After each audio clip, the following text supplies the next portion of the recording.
Hi and welcome to this video. If you're new here, my name is Ilse. It's so nice to meet you. Today I'll be giving you specific book recommendations. So I asked you over on Instagram to ask me for specific books and a lot of you did. So thank you so much to all the people who messaged me. I will do my best to leave you with a good book recommendation today. So let's get started. Okay, so the first person asked for books for people who are just starting to read. Now, this is immediately a very broad prompt because I think when you're just starting to read, you need to figure out what kind of genres you like. So I'm going to try and give you the most broad book possible that is, I think, the most accessible to people. I would definitely recommend you don't start with spice until you figure out if those books are for you. So I'm going to be giving you some non-spice books to get you started with reading. The first book that I'm going to recommend is The Inheritance Games by Jennifer Lynn Barnes. This book is a kind of mystery young adult. I feel like it's very accessible, it's fast-paced, it's fun, it's no spice, so I think that will definitely go well if you're just starting to read. So in this book we follow Avery Grams as she inherits $46.2 billion from a man she doesn't know. So overnight she just becomes a celebrity because she goes from nothing to being so rich. However, this man who passed away has 3 grandsons who didn't inherit a single dollar. So these 3 grandsons want to find out why this random girl inherits all of their money and why they are left with nothing. So it's kind of a mystery because Avery is also trying to find out why she has gotten this money all of a sudden. And it's kind of a romance because the brothers are interested in her. This book is very fast-paced. If you like more of this, there's a whole series, and I feel like this is a very good book to start off reading with. Next book that I'm going to recommend is A Good Girl's Guide to Murder by Holly Jackson. This book is also no spice. It's also kind of a mystery detective book with a little bit of romance, so I feel like it's very accessible. It even has mixed media, so you get through this book so quickly. I believe the Netflix show is coming out very soon, so if you watch that show or you want to watch that show, this is the book that inspired it. This book is very fun. We follow Pippa as she tries to uncover a murder that happened a lot of years ago.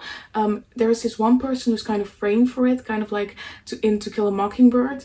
And she teams up with this person to figure out what actually happens. Again, if you like this book, there's a whole series, so I would definitely recommend you read this one. I had a lot of fun reading it. I thought it was so fast-paced, so fun. So if you're just starting to read and you want to try out something, definitely recommend this one. Okay, the next person asked for a book to give as a gift. And I think I found the perfect book to give as a gift. And it is The Little Prince. Now hear me out. The Little Prince is a small book, so it appeals to more people. It is also very beautiful and heartwarming and fun, so I think you have a great chance that people will love this book. And lastly, there are so many beautiful editions available. When I go to the store and I see all these beautiful editions available, I just think what a perfect gift that would make. So I think The Little Prince is the most perfect book to give as a gift. And now, of course, if a person likes a specific genre, you can give a book from that genre. But if someone is looking for a new genre or you don't know what they like to read, then I think The Little Prince is the perfect, safest choice. And there are so many beautiful editions available, so you can pick which one you would like to gift. Now I love the next prompt that I got, and it is a book that has a great friendship at the forefront. And I'm going to combine this with another prompt that I got, which was books with found family in them. I'm going to recommend The Lord of the Rings because The Lord of the Rings has just such great friendships in them. These people all meet in such unfortunate circumstances, but they make the greatest friendship. Truly, Frodo and Sam just have my heart. They're so adorable, and the rest of the company just, they don't get along at first, but as they travel together, they get to know each other and they show that they really care for each other. Each of them shows just their love and their dedication and friendship in just their own way, and it's so beautiful to read about. In the beginning they don't really like each other, but as the books move on you can see their friendship evolve and they just go so well together. So I would definitely recommend The Lord of the Rings if you're looking for a book with found family or friendship at the forefront. I think this one just goes perfectly. Now I'm going to give you another book recommendation because I think One Piece just fits the trope of found family so perfectly. Again, these characters meet in unfortunate circumstances and they don't like each other at first, but once they figure out that they actually work really well together and they're after the same goal, they just care so much for each other. And you kind of focus on one specific person each volume and you see what kind of tragedies they went through and what happened in their life, and you can see how much they start to care for each other. And this would definitely fit the found family and friendship trope, so I would definitely recommend you pick up One Piece. Now someone asked for the best classic to start with, and I cannot recommend any other book than The Picture of Dorian Gray by Oscar Wilde. The Picture of Dorian Gray is such a good book to start with because it kind of really got me into classics and it reminded me why I love reading so much, because the writing is just so beautiful, the story is so intriguing, and I would recommend anyone read this book. The Picture of Dorian Gray follows Dorian Gray, of course, as he goes through life and he starts to do all these immoral things, but these things start to show up on his painting. So his painting becomes more and more ugly with times as he starts to do more bad things. This book is just so beautiful, it's so interesting. I really felt for these characters. I got mad at some characters, I loved some characters. If you want a good classic to start with, I would definitely recommend this one. So next, someone asked for a book with flawed main character. Now of course Dorian Gray also fits that prompt because he is a flawed main character, but I am gonna give some other recommendations. I think Norwegian Wood is a perfect recommendation for this prompt because although Norwegian Wood is not famous for having a flawed main character, I really hated this main character. I just wanted to punch him in the face. He was so annoying and he's so sexist that I just hated him so much. So I think this one goes well for that. In Norwegian Wood we follow Toru as he deals with a lot of hardships in his life.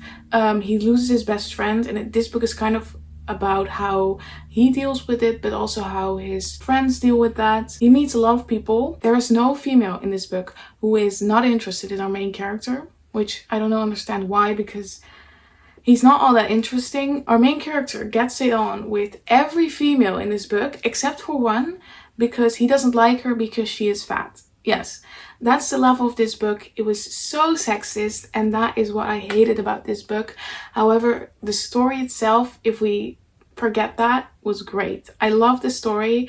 I just hated the sexist parts, and therefore I hate our main character. So I would say this is a book with a flawed main character. If you cannot see past the sexism, then this is not the book for you.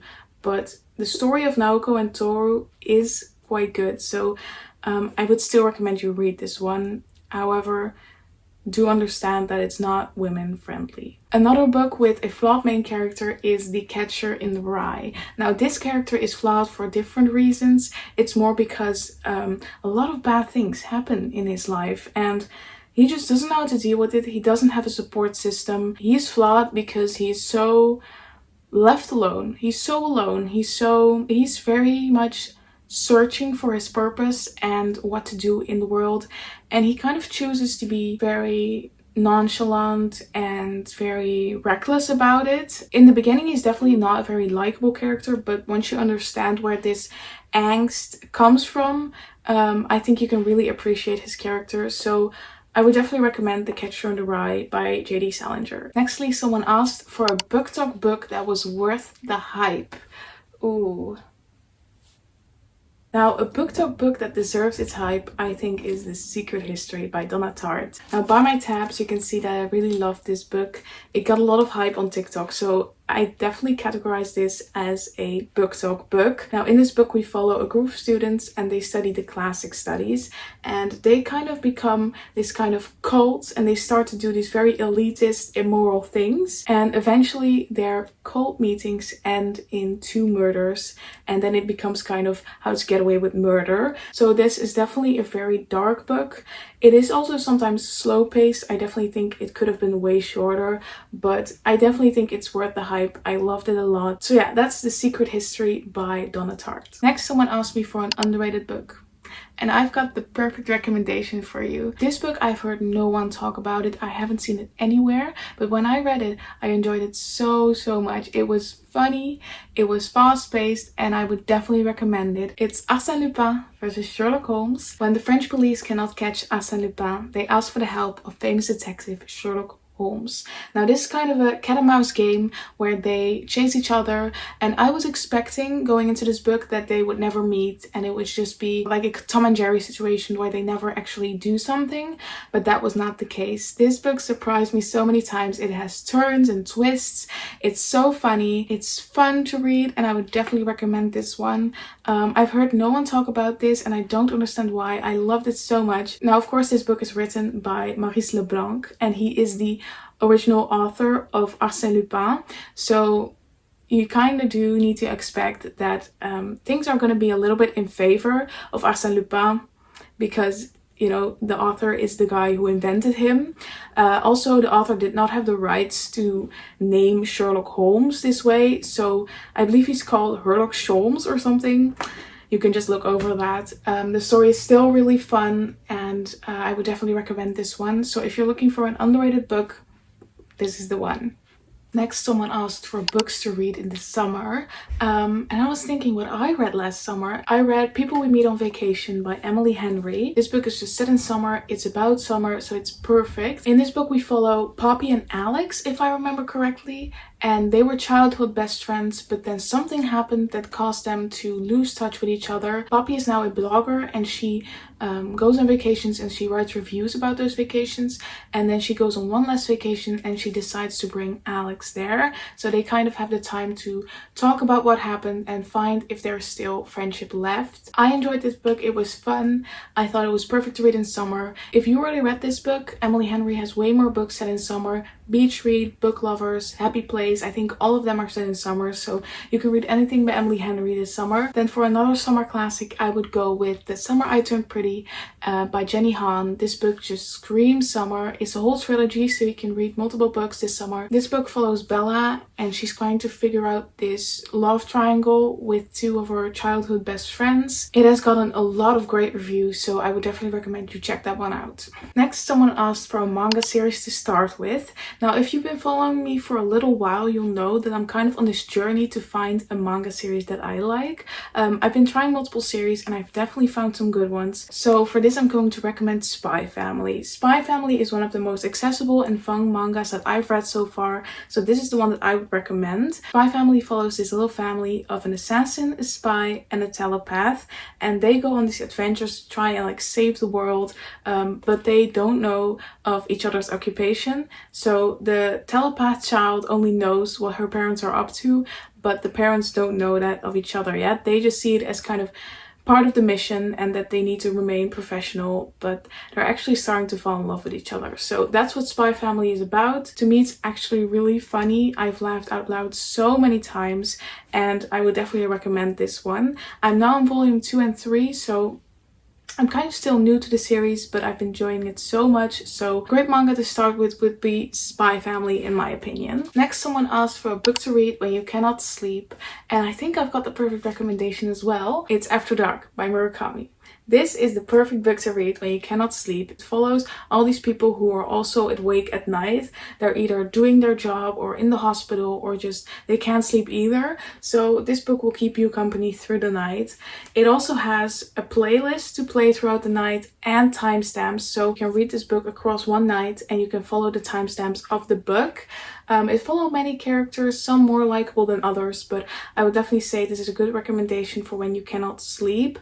It's also a short one, so you can read it in one night. I read it in a day, I believe. So I hope this book can keep you company in your sleepless nights. Next, someone asked for good books to start reading in French. Now, I've been practicing my French and I've been starting to read a little bit in French, so I think I can give you some recommendations. Now, in high school, we actually read L'étranger, the Stranger by Camus in French, and I actually thought it was really accessible. I mean, sometimes you have to go to a dictionary to look up some French words, but other than that, the grammar was very accessible. It's also a short book, so I think you can do that. The Stranger by Camus is also a very interesting story. It deals with many topics, and I think the grammar was very accessible in French, so you can start with that one. The Stranger follows this man who has recently lost his mother, and he is trying to cope with her death. However, he copes in a different way than people usually do. He remains very silent, and I believe he goes on this vacation, and people are just very confused on why he's not crying. Why does he not seem to be affected by his mother's death? But actually he is affected, it just is in a different way. Then his way of dealing with this grief kind of starts affecting him negatively, but I won't spoil the rest of the book for you. It's a very interesting book. I definitely think you should read it. It has definitely many layers and there's more than what meets the eye. So I think L'Étranger is a very interesting book, and in my experience it was very accessible in French. Now, I've already named this book, but Le Petit Prince is also a very accessible book in French. It's a children's book, so it must be accessible, but I thought the grammar was very easy, and some of the words I didn't know, but I just looked them up in a dictionary and I was fine. I just said it already, the story is very fun and lighthearted. So if you want to read a fun little French book, I would say Le Petit Prince. There are also pictures in the book, so you can kind of imagine what the little prince is talking about. It was very fun and doable in French, in my opinion, so I would recommend this one as well. Then someone asked for Sad Summer Lit. Now, the book that immediately comes to mind is, of course, The Bell Jar by Sylvia Plath. This book just feels like one fever dream. I believe it's also set in summer and it's very depressing, so I definitely think it fits the prompt. In this book we follow Esther, and she gets her dream job of working at a magazine in New York, but then she starts to realize that this is not the life that she wanted, and she falls into this awful depression, and the book just follows her depression. It's just very depressing, and I think it's perfect for a sad summer. I would definitely recommend you check trigger warnings for this book, and that you understand that this book is not an easy read. It's not lighthearted. It's very sad. It's about depression and feeling of hopelessness. It's not an easy book, so please keep that in mind. But other than that, the book is really great. It has amazing commentary, and I really enjoyed the story of Esther. I mean, I really felt for her, and I think anyone can relate a little bit to her, where your life is just maybe not what you had in mind. This book is also partially based on Sylvia Plath's life, so that makes it even more sad to think about, but that's just what makes it such a perfect book, and I would definitely recommend you pick this up when you're in the right headspace to do so. Next, someone asked for a book that will make you feel better when you are sick. First of all, I hope you get better.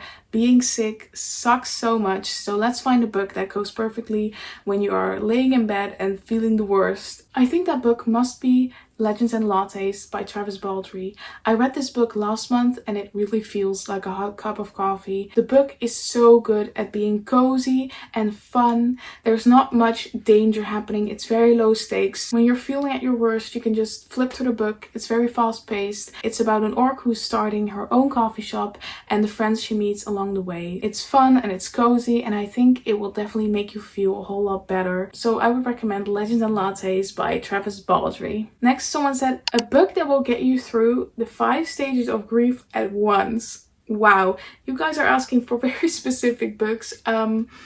So first I'm thinking of a book that is just very sad, but I don't know if I have a book that is so sad. But I do have a book that will literally put you through the 5 stages of grief, and that is The Dark Interval by Rilke. Rilke talks about grief and loss and everything in between, and this whole process of how to deal with it. So that's why it will put you through the 5 stages at once, because it will just help you so much with dealing with this type of feeling. This book compiles 23 letters that Rilke has written to his friends over the years who have struggled with grief and loss, and he kind of talks about how to deal with this feeling and what to do next. And I think you can definitely get some advice from these letters. I think they're applicable to everyone. So if you're struggling with loss and grief, please read this book. Rilke has so much wonderful advice to give you. I personally have found a lot of solace and advice from Rilke's writing, and I would definitely recommend you pick this one up. Then next, so many people asked for books about books. This book is the book about books. It's If on a Winter's Night a Traveler by Italo Calvino. So this book is about two readers and they pick up a copy of If on a Winter's Night a Traveler. But they find out that there is something wrong with the book. There is a error, so they bring it back and the shop says, oh, here's your new copy, and it turns out to be a completely different story. So the two readers try to track down the original story because they want to keep reading, but every time they end up with a different story. So you have these kind of short stories alternating between the stories that they are reading and what is going on between the two readers. It's very meta, it's very confusing, but the readers have very good discussion about what it means to be a reader, what it means to be a writer, and what makes a good book. So this book is so interesting, it's so fun, it's nothing like you've ever read before, it's so innovative, and I would definitely recommend you read this one. It is kind of a tricky read, it's very meta, it's very confusing, and you don't get many answers. But if you're looking for a book about books, this is the one. Now lastly, someone asked for a fancy book like Harry Potter. I'm going to recommend A Deadly Education by Naomi Novik. This book is kind of like Harry Potter because you have these students who go to this magical school where they are taught magic. However, the difference is that these children will be killed if they don't graduate. So it's kind of a more extreme version of Harry Potter. It says, there are no teachers, no holidays. Friendships are purely strategic and the odds of survival are never equal. So this book is kind of like Harry Potter because it's about a magic school where students are getting taught, but it's kind of more extreme because they are killing each other. So if you love Harry Potter, hopefully you'll like this one. I hope this will be a good recommendation. I've yet to read it, but if you read it, please let me know what you think of it. So those were all the recommendations from me today. I hope you find a book that you like. If you have a recommendation for me, then please let me know in the comments, and I'll see you in the next video. Bye!